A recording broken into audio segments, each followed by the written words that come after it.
This is our final session in a series of 10 designed to address stress affecting college students with special emphasis on student athletes and COVID. In this session, we'll look at what techno stress is, how it affects you, and what you can do to avoid techno stress related harm. Techno stress, which was defined for the first time in 1984, is a syndrome that occurs when a person subjected to information overload and continuous contact with most digital devices develops a state of stress or an abnormal response characterized by specific symptoms at the cardiocirculatory, mental, and neurological levels. Use of daily smartphones, tablets, personal computers have created a compulsion to constantly connect to the internet and social media and gaming. This compulsion can have an effect on one's stress level and overall health. Another cause of techno stress is simply the time we're required to use technology to complete our work. As students, you're on your computers constantly, conducting research, writing papers, attending virtual classes, completing and submitting assignments on Blackboard, Canvas, Google Classroom, and other institutional educational platforms. And now, because of COVID, more of our educational institutions are requiring us to use technology to protect us from exposure to the virus. Learning new technology is another source of stress. This fall, I had students in my classes who had never taken a virtual class. They'd never used Blackboard and didn't know how to navigate through the course on Blackboard. Trying to get up to speed on something you've never used before often means that you immediately fall behind everyone who understands the technology. And since your grade in the course depends on meeting deadlines and completing assignments well, it makes it even more stressful. Then, of course, there are the glitches. During finals week this week, I had 3 students who were shut out of their finals before they could finish. Has this ever happened to you? So you're already stressed out because you're taking a timed final. Blackboard shuts down. Now you have to call your professor and explain what happened and hope they believe you. By the way, I always believe my students. But the next hassle is I have to reset the final exam. And when I reset it, there's no way to save the answers to the questions you've already answered. So now you have to start all over. And this isn't the only example of glitches and hassles. We've all lost work, had documents that have been compromised, forgotten to save something, lost our thumb drive, left our power cords at home, had the internet go down, power failure. I could go on and on. And still another form of techno stress happens when someone uses social media or gaming apps to bully, threaten, or harass others. A 2017 study in young adults aged 19 to 32 years found that people with higher social media use were more than 3 times as likely to feel socially isolated than those who did not use social media as often. The problem of social isolation has been exacerbated by COVID because we've been asked to practice social isolation. In addition, people who feel tied and responsive to their devices find it difficult to leave their devices alone. Therefore, even when they're physically with others, they often don't fully interact. They're too busy checking their social media, responding to texts, checking emails, and so on. People who perceive that they had more negative social interactions online and who were more prone to social comparison experienced higher level of depression and anxiety. People who spend hours and hours on devices experience eye strain, blurred vision, and dry eyes. Some people also report neck and back pain. Currently, there isn't any evidence that this will result in long-term problems, but if your neck and back hurt, it's hard to get stuff done. Using technology too close to bedtime may also cause issues with sleep, which I've covered in the past. This effect has to do with the fact that blue light, such as the light from cell phones, e-readers, and computers, stimulates the brain, making it harder to shut down. Extended use of these technologies promotes a more sedentary lifestyle, which is known to have a negative health effects, such as contributing to obesity, cardiovascular disease, type 2 diabetes, and premature death. So how can we reduce the techno stress? Well, first we can set limits. If feeling socially isolated, it makes sense to set time limits for using social media and virtual gaming. Instead, make efforts to connect with people face to face. I realize that in the face of COVID, our personal circle is limited to those who live in our household. But once these social isolation barriers are lifted, be sure to spend real time with people. And when you're with them, put devices away. Set and follow simple rules about device use. Put them away during meals. When you're on a date, when hanging out with your mom. I slip that in there because I'm a mom and I want my son to be fully present when we're together. Next, don't make comparisons. Some people feel anxiety and depression as a result of making personal comparisons to what they see posted on others' personal media. Recognize that people use filters and can manipulate images when they post pictures. What you see on your screen may not be reality. Plus, remember that those people are only showing the good stuff. So stop comparing the filtered images of others with your unfiltered life. Next, give your eyes a break. When using any form of digital screen for longer periods of time, the American Optometric Association recommends using the 20-20-20 rule. To use the rule, after every 20 minutes of screen time, take a 20-second break to look at something at least 20 feet away.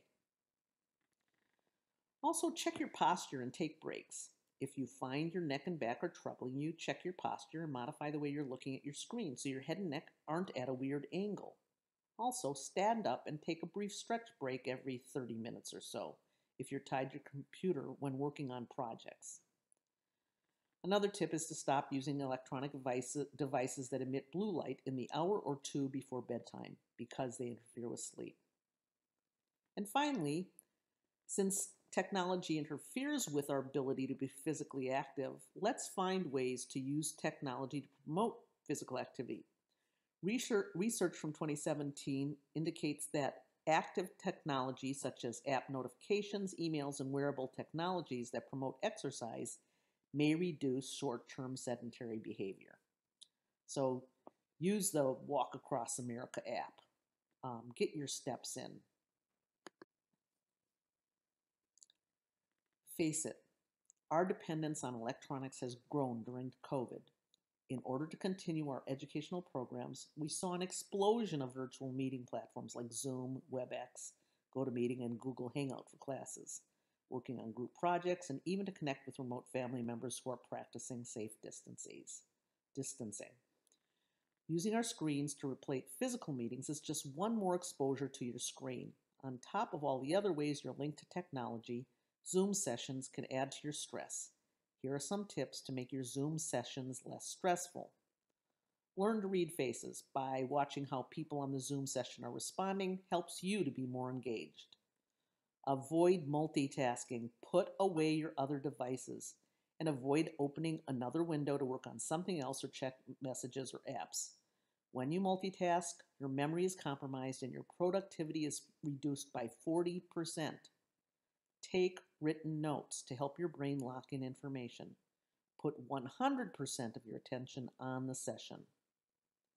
Participate when there's an opportunity. Anytime you contribute, you connect with what's going on, but try not to dominate the session. Remember to get up and move. Stretch to release the tension in your muscles from sitting, but if you're in a Zoom session, be sure you're wearing pants. Blink. The more time you spend at your screen, the more strain you're placing on your eyes. Some other tips for avoiding eye strain include eye drops, reducing glare on your screen, dimming your screen at night, and of course, the 20-20-20 rule I covered in the last slide. Well, this week, instead of ending the session with a relaxation technique, I'm going to lead you through this stretching activity here in the middle of the presentation. This will give you a chance to stretch right now and give you an example of a quick stretch you can do anytime you feel fatigued during electronic device sessions. So start by standing with your legs about shoulder width apart and your arms down at your side. Then slowly roll down and reach toward your feet. You don't have to touch your feet, but stretch and let your body hang. Now slowly roll back up and raise your hands over your head like you see in the picture on the screen. Now, keeping one arm raised, slowly drop drop down your right arm to your side and stretch your left arm towards the ceiling. Now, switch arms, raising your right arm up and have your left arm down at your side. Now return both arms to your side and repeat. So, slowly roll down, reach toward the floor, slowly roll up, reach for the ceiling, drop one arm and reach up with the other, switch arms, both arms to your side, and repeat one more time. That's it. Now, you can do that in the middle of Zoom session. Just remember to wear pants. So I've included a video with this stretch in it, along with 2 others on the Session 10 links page. Another source of techno stress is cyberbullying. Cyberbullying is the use of technology against another person. It may come as a surprise, but cyberbullying persists among college students. According to this graphic, college students are as likely to experience cyberbullying as high school students. The most common form of cyberbullying takes place over social network sites. It's important to point out that 42% of college students report having seen someone being bullied by another student. Clearly, cyberbullying on college campuses is a problem. But enough people are aware of it that we should be able to do something about it. Examples of cyberbullying includes exclusion, deliberately excluding someone from a group. Gossip, posting cruel gossip to intentionally damage a person's reputation or their relationship with others. Fraping, logging into someone else's network account and posting inappropriate content in that person's name. Harassment, content posting of offensive, cruel, threatening, or insulting messages to someone. Cyberstalking, sending unwanted, intimidating messages making threats against a person's well-being and safety. Outing and trickery, deliberately tricking someone into revealing personal or embarrassing information, which is then shared publicly. And fake profiles, creating a fake profile to anonymously do something terrible to another person. This slide shows differences between cyberbullying and bullying. Basically, it's easier for cyberbullying to happen. It can happen anytime and anywhere. And there's potential for the incident to spread beyond the initial incident. It can go viral. Anyone who experiences cyberbullying is likely to experience the outcomes identified on this slide.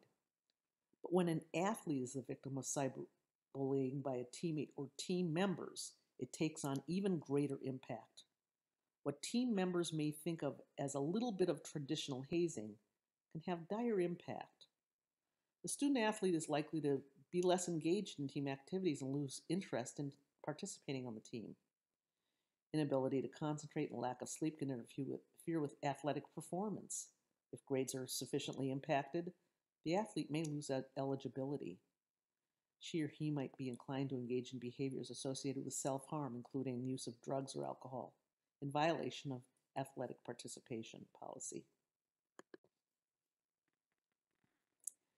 If you discover you're the target of cyberbullying, here are some things you should do. First, avoid the urge to respond. If you ignore the message, it's less likely to escalate.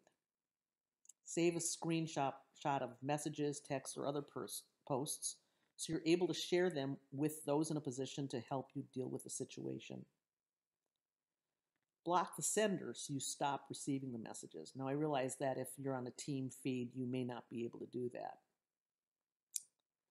Report the incident. Your institutions all have policies that address cyberbullying.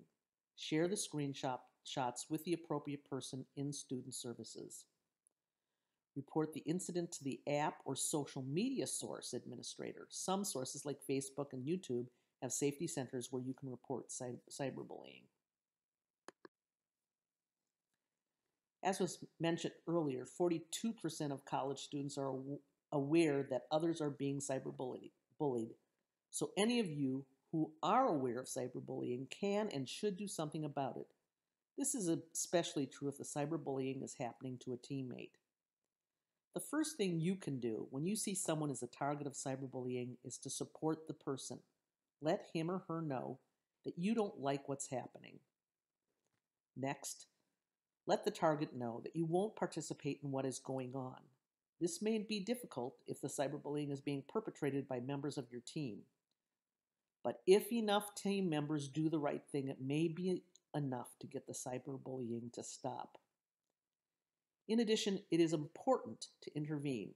If you know who is behind the cyberbullying, let them know that you're opposed to what's going on.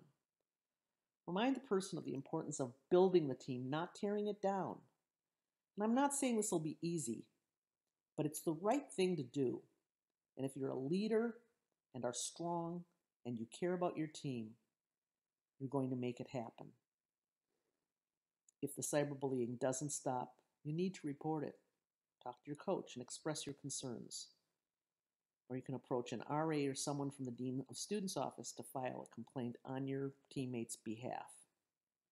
The bottom line is, having anyone publicly shaming or harassing a team member is bad for the person and bad for the team. Leaders will do the right thing and make sure it stops. Well, this is our final session for dealing with stress during the time of COVID. I hope you've learned a few useful things. If you want more details related to this session, I've provided links to resources about Techno Stress, stretch breaks, and the cyberbullying on the Session 10 links page. I hope you all remember to practice safe behaviors, continue social distancing, wear masks, wash your hands. There is light at the end of the tunnel, so hang in there just a little longer. And here's to a healthy 2021.